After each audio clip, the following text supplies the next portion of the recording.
Alhamdulillahi rabbil alamin wassalatu wassalamu ala rasulillahi sallallahu alayhi wasallam, amma ba'd. Assalamu alaikum warahmatullahi wabarakatuh.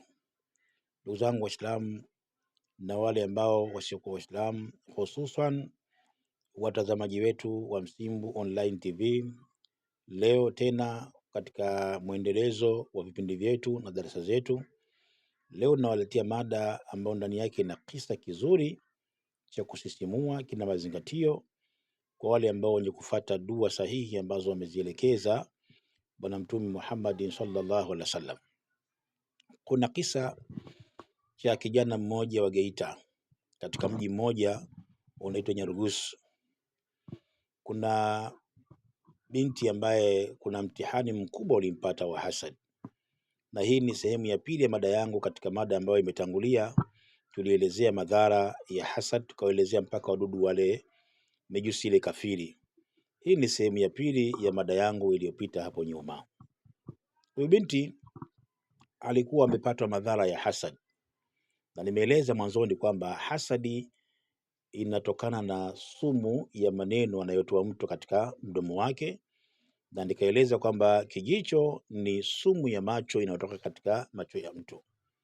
Nikaeleza kwamba hasadi inakuwaje.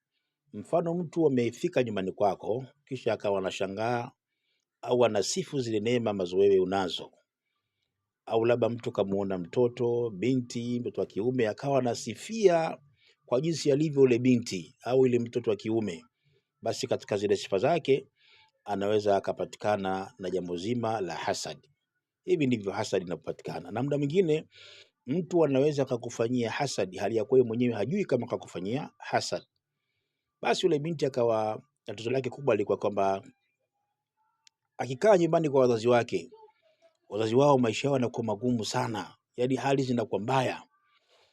Akitoka pale akaenda kutembea labda kwa mama yake mdogo au kwa ndugu yake yote, yule ndugu atakayemfikia huyo mtoto, basi huyo ndugu ataishi katika mazingira magumu sana, yaani hali zinakuwa mbaya sana katika nyumba hiyo. Ilifikia hatua binti sasa akawa anatengwa, kila mtu akawa hamtaki, kwa sababu akiingia nyumbani kwako basi na hali yako ya maisha inabadilika.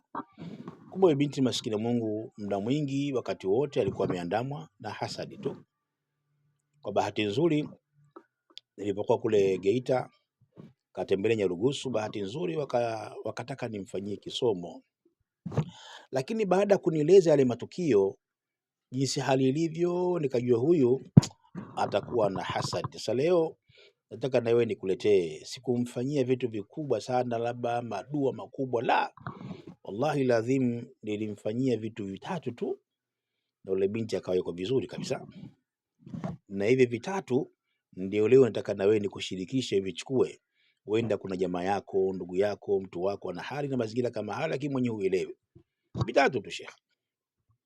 Jambo la kwanza, yule binti nilikuwa namkamata kitu chake kile, alafu nilikuwa nikimsomea qul a'udhu birabbil falaq min sharri ma khalaq wa min sharri ghasiqin idha waqab wa min sharri nafathati fil 'uqad wa min sharri hasidin idha hasad. Nikifika hapa min sharri hasidin idha hasada, ilikuwa naisoma hii mara ngapi? Mara 7.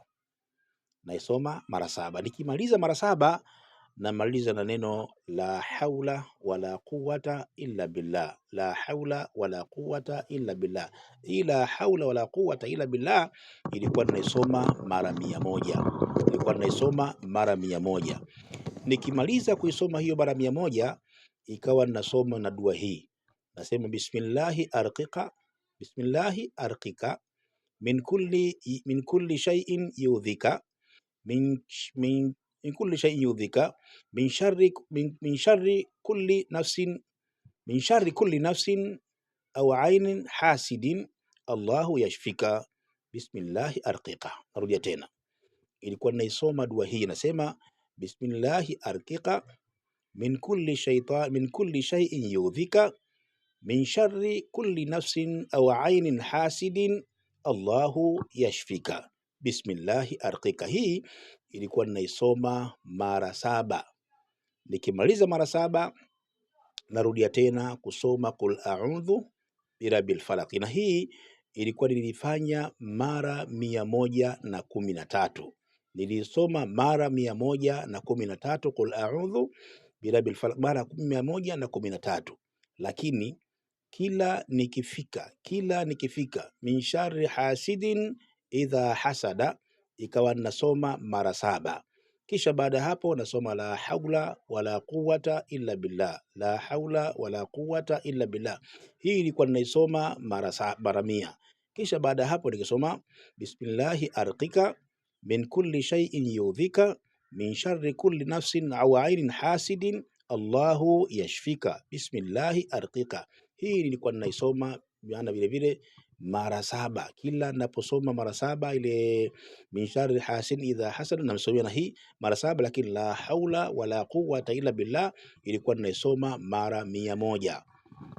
Hiyo sehemu ya kwanza. Lakini sehemu ya pili ilikuwa nayasomea baada ya kumsomea sasa. Baada hapo nilikuwa nayasomea maji hayo unayajua wewe haya. Maji nilikuwa ninasomea mara 7, nikisoma qul a'udhu birabbil falaq mara 1, nikifika pale min sharri hasidin idha hasada nasema la haula wala quwwata illa billah mara 7, alafu bismillahi arqika min kulli shay'in yudhika nayo nilikuwa nikisoma mara 7 katika maji, alafu ile maji alikuwa anakwenda anakoga yule binti.